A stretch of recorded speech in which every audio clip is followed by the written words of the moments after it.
8 साल से यूपी की सत्ता से दूर समाजवादी पार्टी वापसी के लिए हर दांव आजमा रही है। अब 2027 के यूपी चुनाव में अखिलेश आधी आबादी वाले उस फॉर्मूले को आजमाने की तैयारी में है जिसने कई राज्यों में बीजेपी को सत्ता दिलाई, तो झारखंड जैसे सूबे में इंडिया गठबंधन को भी सत्ता का स्वाद चखाया। क्या है वो फॉर्मूला, आइए आपको दिखाते हैं।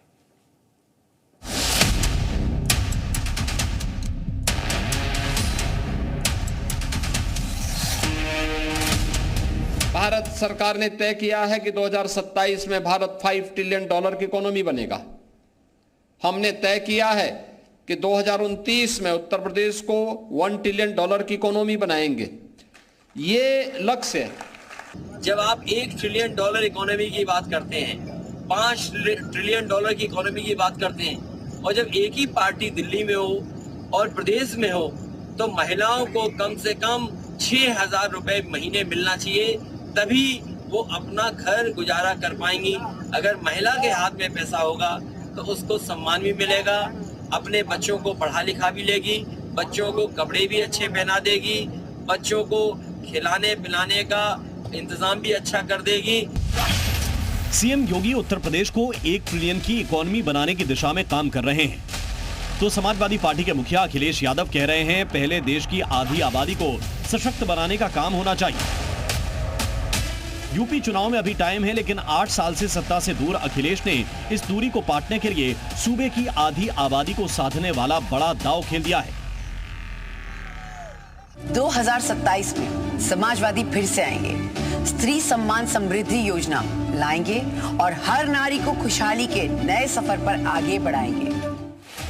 जी हां, इसी स्त्री सम्मान समृद्धि योजना को अखिलेश यादव का वो दांव माना जा रहा है जिसके जरिए वो उत्तर प्रदेश की 7.25 करोड़ महिला मतदाताओं को साधने की तैयारी में हैं। इस योजना के तहत महिलाओं को 3,000 रुपए महीने सम्मान राशि दी जाएगी। महिलाओं युवतियों को मोबाइल दिए जाएंगे, प्रतिभावान छात्राओं को लैपटॉप दिए जाएंगे, पीडीए पाठशाला के जरिए स्किल डेवलपमेंट होगा। समाजवादी पार्टी ने अपनी इस योजना के प्रचार प्रसार की तैयारी भी कर ली है। उत्तर प्रदेश में सपा स्त्री सम्मान समृद्धि योजना को लेकर अब गांव-गांव जाकर चौपाल लगाएगी। अखिलेश यादव ने ये ऐलान किया था कि महिलाओं को 3,000 रुपए इस योजना के तहत 2027 में सपा सरकार बनने के बाद दिए जाएंगे।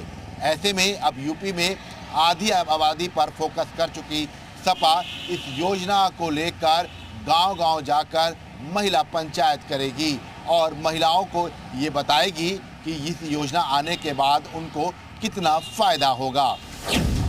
सभी राजनीतिक दल देश की राजनीति में महिला मतदाताओं का महत्व समझने लगे हैं।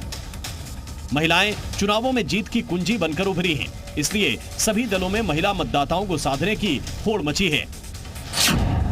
मध्य प्रदेश में बीजेपी की लाडली बहन योजना ने सत्ता में उसकी वापसी कराई। महाराष्ट्र में माझी लाडकी बहन योजना ने एनडीए को सत्ता दिलाने में बड़ी भूमिका निभाई।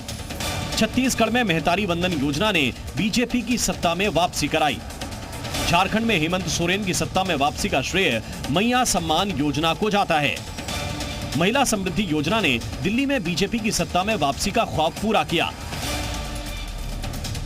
माना जा रहा है कि इसलिए अखिलेश यादव ने भी सत्ता में वापसी के लिए स्त्री सम्मान समृद्धि योजना वाला दांव खेला है। योजना SSSY स्त्री समृद्धि सम्मान योजना के माध्यम से 3,000 रुपए गरीब महिलाओं को मासिक दे करके उनका मान बढ़ाने का काम किया जाएगा, उनको स्वावलंबी बनाने का काम किया जाएगा। 2024 के लोकसभा चुनाव में भी महिलाओं को 8,500 रुपए देने का कांग्रेस और सपा का वादा काम कर गया था और गठबंधन ने 80 में से 43 सीटें जीत ली थी। ऐसे में 2027 के विधानसभा चुनाव में अखिलेश ने महिलाओं को लुभाने के लिए स्त्री सम्मान समृद्धि योजना का ऐलान कर बीजेपी के सामने चुनौती पेश कर दी है। ब्यूरो रिपोर्ट, जी मीडिया।